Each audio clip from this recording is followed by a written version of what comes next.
Hey, welcome back to Cash Keyboards. It's that time of year again. Wrapping presents, giving gifts, and what better thing to do than create a little gift of our own. So we're going to build a loud, clicky Christmas keyboard for one of you to take home. Yeah, it's going to be loud and clicky because Christmas is generally loud, at least for me. So let's do it. So starting off, we have the 1UP G61. It's a 60% layout, clicky keyboard. It doesn't have much to a box, but it does have details on it that I do like. So it tells you what switch it has, which is blues. They have 50 grams actuation force, which is cool. 2 millimeters of travel, which is pretty cool. Also, it's great for office work and gaming, if you didn't know. So it also says the keyboard is not only good for gaming, it's been designed to be a superb typing tool for office work as well. It's professional gaming. So opening the box, it's not much in here. We have a keyboard, and we'll set that aside. And then we have probably the smallest user manual I've ever seen. Pretty much just gives you the shortcut keys for RGB control. And that's about it. Back in our box, even though it flipped over. And we have a USB-C.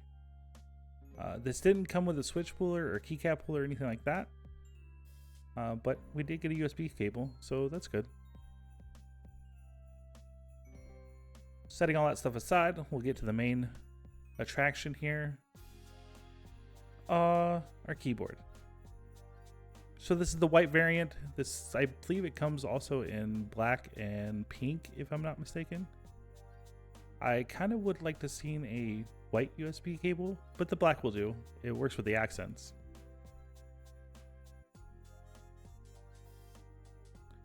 All right, taking a closer look at it, we're gonna go ahead and flip it over to the back. Inspect the back. You have the product sticker. It also looks like there was some paths for grooving for maybe another model of this keyboard or additional accessories. We have single stage feet. They're fine. There is nice rubber on the feet and the front of the keyboard so it doesn't slide around the desk. And then the USB-C. It is kind of recessed, so be aware of that. But listen to how this thing sounds.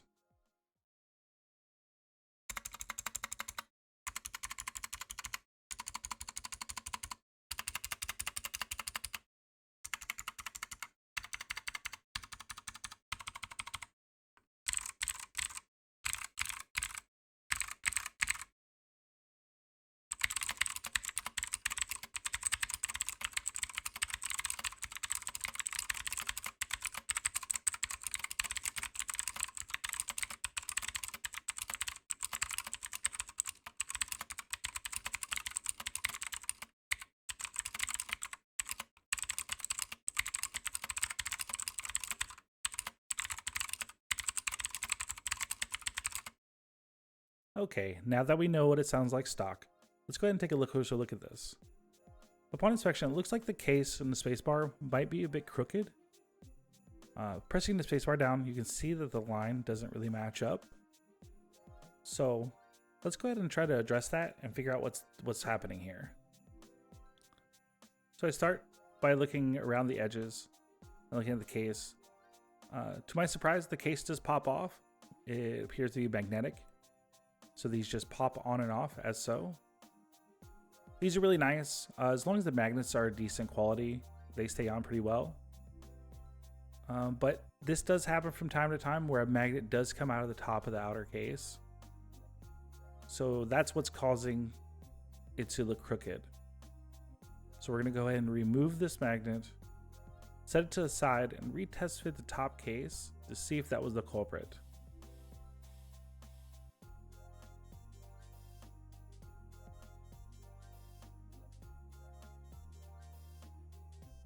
Putting it back on, it looks like it does fix most of the crooked issue.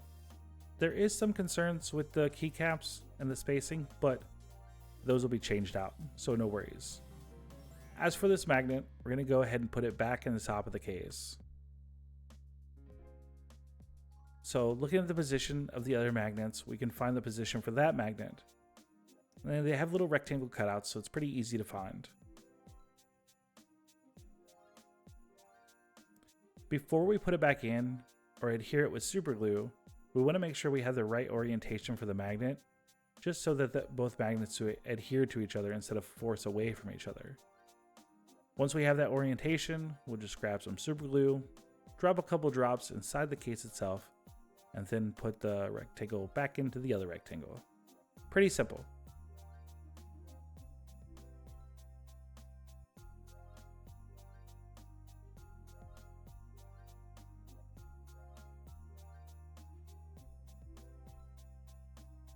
Once I'm confident I have the orientation correct, go ahead and just grab that super glue like I said. I apply 4 drops here. Not too much, not too little, but you know, just the right amount. And then we'll slide this back in. Careful not to get it on your fingers. You know, it is super glue.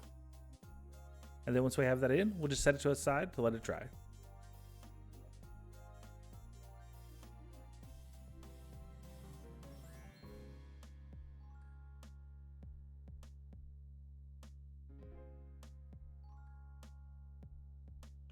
All right, we're gonna move on to pulling off these keycaps.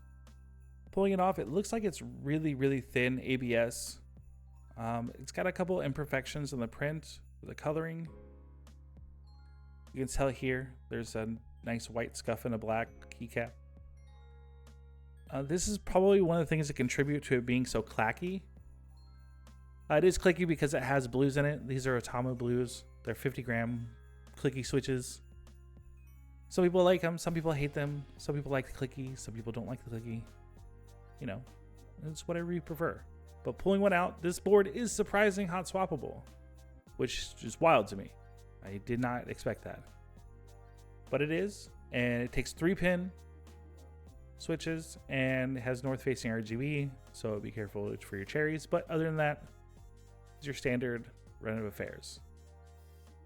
With that said, let's go ahead and get all of these keycaps off.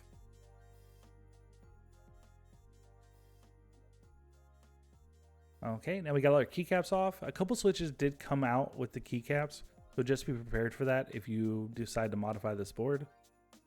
Checking for some stabilizer wobble. There's actually surprisingly no wobble in these stabilizers, which was baffling. Looking at the screws, it looks like we do have some screws to access to get this thing open. So we're going to go ahead and pull out all these switches so we can get to those screws.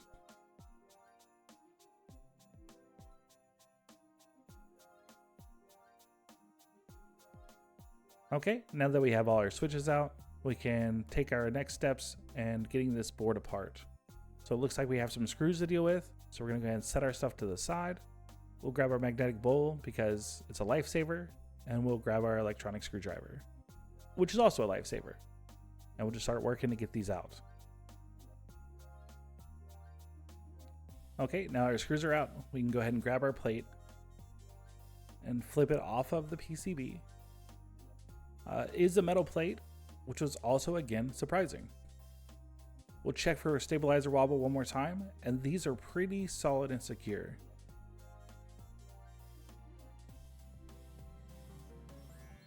We are going to modify them just because they're also bone dry, but I'm glad that I don't have to do anything like a Band-Aid mod. So let's set that aside for a moment and we'll pull out our PCB.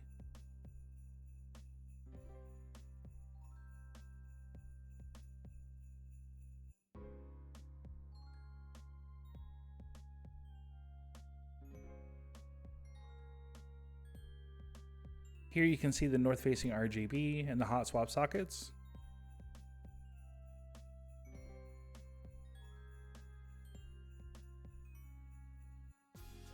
And then the case, which is completely empty. So we're going to put some EVA foam in this case. This is 2mm thick. I really like it because you can make indentation, make cut lines. It's really easy to work with. You can also apply pressure and pop through any of the screw mounting points. But this is also where we made our first mistake. Due to the limitations of room in this keyboard, the EVA foam you see me putting right here into the front of the case actually had to be removed because there wasn't any room for it. The PCB didn't properly set down the case far enough with that foam in there. We were able to keep the foam in the back of the case, but not in the front of the case. So if you're building this keyboard, make sure you either go with 1mm thick EVA foam or maybe an alternative that's even thinner than 2mm, just so you don't run into this issue.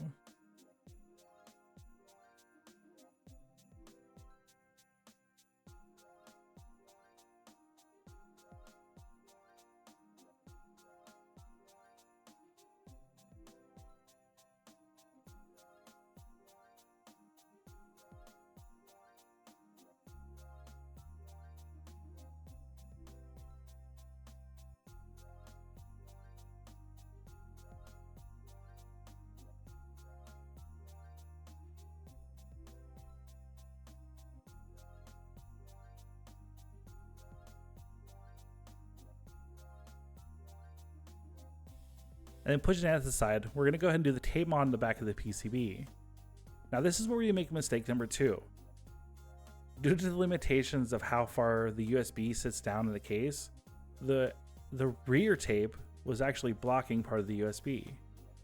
So we're going to go ahead and remove the top strip of tape,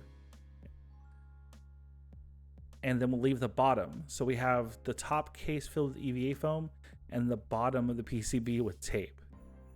So it's gonna hopefully provide a more even experience. That's my hope. But we'll go ahead and make some quick holes in here. We did make those adjustments off camera, but those were the ones that made it fit. So remember, bottom half of the PCB is tape, top half of the case is EVA foam. All right, we're gonna go ahead and bring back our plate. Now we're gonna remove our stabilizers. Do so by clicking the front little tab in, and then you'll just lift them up. We're going to do that with all the stabilizers on the plate.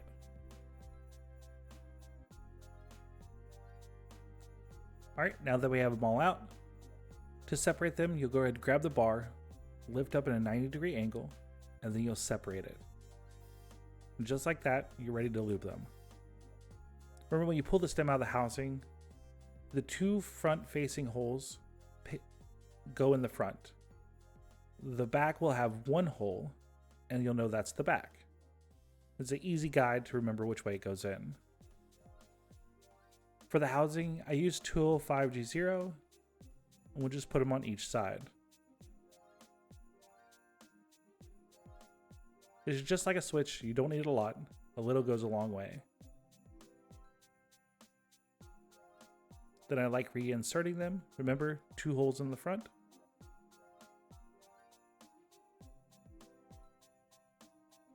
And now I'm ready to move on to the bar.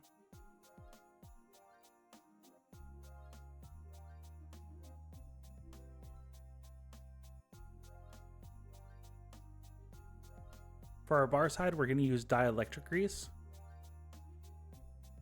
Then pushing up the grease, make sure it's at the top. We're going to insert the end and just a tad around the bend to get a nice even coating around it. There's no rule of how much or how little. I just try to do an even coat on all sides. And then we'll reinsert it, then we'll gently slide it in, and then at a 90-degree angle, click it back into place. We'll repeat this process with each one of the housings and ends of the bars.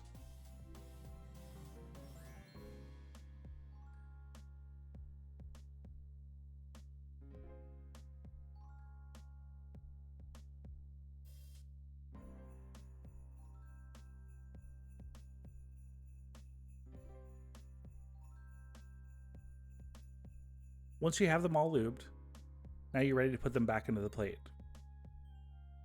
You want to be gentle with this, you don't want to bend the bars, but you'll put them in the same way you took them out.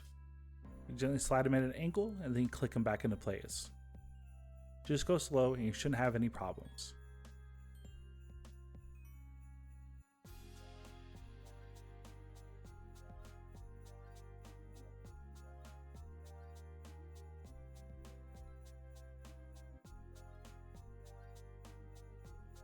Now it's time to lube some switches. These are Otamu style switches, so we're going to grab our glorious opener. But like many Otamu style switches, this one stopped opening them. I don't know whether it's the opener or just the switch's tolerances. If you have another opener that you recommend to open these style switches, please let me know in the comments below because, my god, I'm tired of opening these by hand. But I'll show you how I do it. We grab a flathead screwdriver, and then of course our bowls so we can separate our pieces out and keep track of them because we don't want to lose them.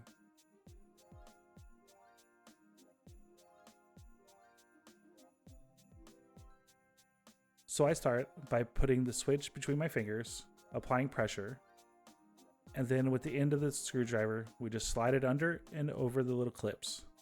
This allows us to separate it, but it doesn't allow it to kind of explode all over the place by putting pressure between our fingers. And then we just separate them out as usual. If you haven't seen these style clickies, that's what they look like.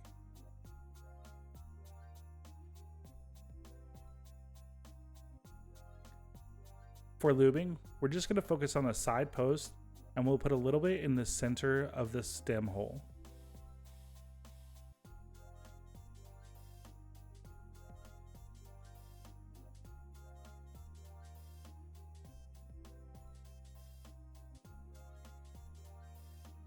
Here's an example of how we're lubing it. So here we're just going to focus on the side posts and then we'll put a little bit in the center. And that's it. Do this with all of them and then put them back together. You'll be good to go.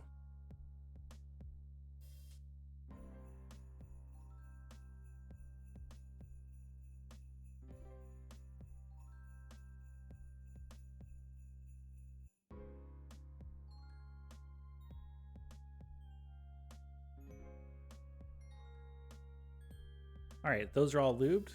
And now we're gonna go ahead and bag our springs.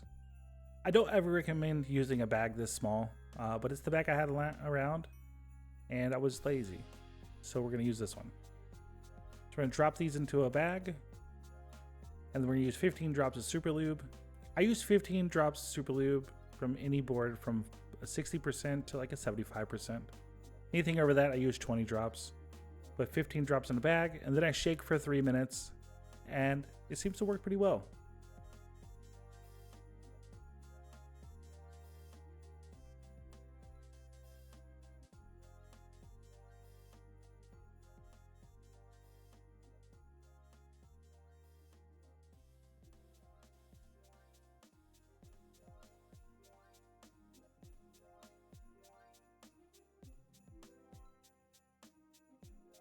Alright, when reassembling these switches, if you've never worked with this style of switch before, you'll notice the stem has 2 different pieces of plastic on it. Just make sure the feet go towards the contacts and you'll be good to go. It's just like normal, except in 2 pieces.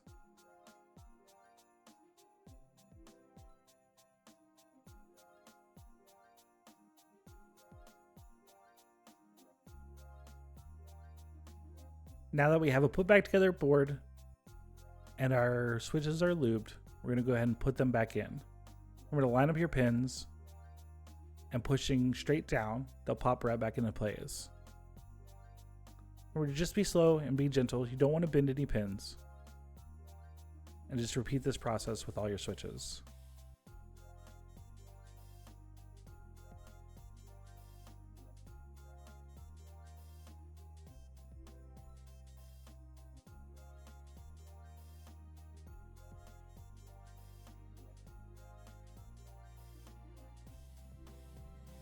Now after all that hard work, our board is put back together.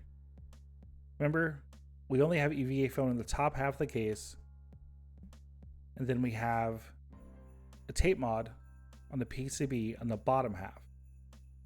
So hopefully the sound is consistent, but it is a clicky small form factor board, so I'm not too worried about it. But this brings us to our final step, the keycaps. Newman is featured on the channel recently due to a really affordable budget keyboard. I was excited to see them have random keycaps that showed up on my feed.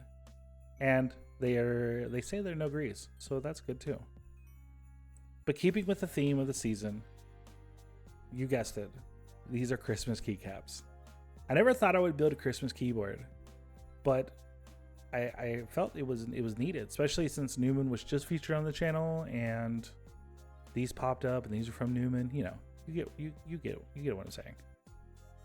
So these are a full set, 123 keys. They're a double shot PBT, so they should be decently nice. There's a lot of keys here. Sorry for the glare also from the lights.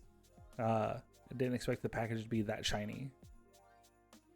But looking at them, they're really cute.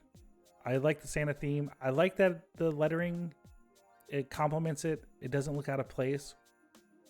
We'll pull one out and check it out. They are really thick, surprisingly. They also feel good, and due to the coating of the matte finish on it, it feels really good with the fingers. Now I know what you're thinking. We have all the Christmas keycaps, but just wait. We have one last surprise. I also found this when I was putting together the shopping list for a random Christmas keyboard. If I can get the box open, I will show you. Voila! It is a resin Christmas themed keycap. I really like this packaging. The little bell it came in was a little confusing. It's not screw off, it's press in. You just have to pry it apart. But it's really cute. It says Merry Christmas. It's like a candy cane outline. Then a Santa's hat with some presents in the back. And I thought this board would just need it. It's really cute. It's affordable. And yeah, it's Christmas. So our random Christmas 60% 1-up keyboard that's all clicky will have a nice resin keycap.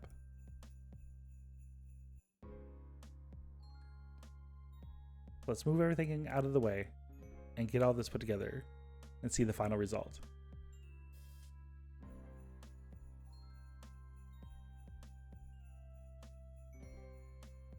And there you have it, the random 60% clicky Christmas keyboard. I just want to say thank you for watching my videos. Thanks for hanging out, commenting, asking questions. This is a hobby for me as much as it is for you. That's why I want to give away this keyboard for Christmas. Leave a comment below, subscribe to the channel, and on Christmas Day, I'll randomly pick one of the comments, either here or from Instagram or TikTok, and I'll send you this keyboard free of charge. You don't have to pay anything, just a thank you from me to you. So whether you're just getting into the hobby, or you want to add a random keyboard to your collection, let me know. And I hope you have a wonderful holiday. Thanks everyone. Now to the sound test.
Hey, thanks for watching. Please like and subscribe, and all the products featured are linked below.